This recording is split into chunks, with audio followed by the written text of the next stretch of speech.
In today's video, I'm going to teach you how to create and add a PineScript V5 moving average crossover indicator in TradingView using ChatGPT.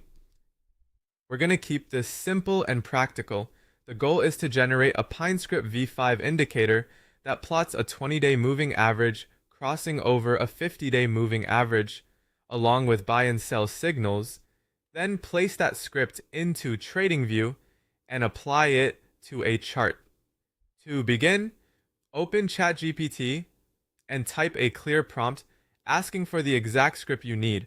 The prompt should request a PineScript V5 indicator for TradingView that plots a 20-day moving average crossover with a 50-day moving average and includes buy and sell signals. Being specific here matters because the more precise your request is, the more usable the generated script will be. Once ChatGPT responds, review the code briefly to make sure it looks like a complete PineScript and includes the moving averages and signal logic you asked for. Next, copy the PineScript code snippet that ChatGPT generated. Make sure you copy the full script from top to bottom so nothing is missing. If even a small section is left out, the script may not run correctly inside TradingView.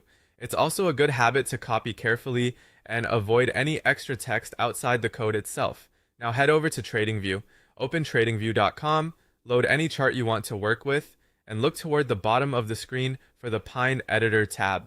Click that to open the built-in code editor. This is where custom indicators and strategies are added and edited. If there is already code in the editor, remove it so you're working with a clean space. That helps prevent conflicts and makes it easier to troubleshoot if something doesn't work as expected. After that, paste the script you copied from ChatGPT directly into the Pine editor. Once the code is in place, click Save and give the script a name if TradingView asks you to. After saving, click Add to Chart. If the script is valid, the indicator should immediately appear on your chart, showing the 20-day and 50-day moving averages and marking the buy or sell signals when crossovers happen. If you see an error, don't panic. It usually means there's a small syntax issue or an incomplete paste. In that case, go back, recopy the script, and try again carefully. Once it loads successfully, you can begin visually testing how the crossover signals behave on different charts and time frames.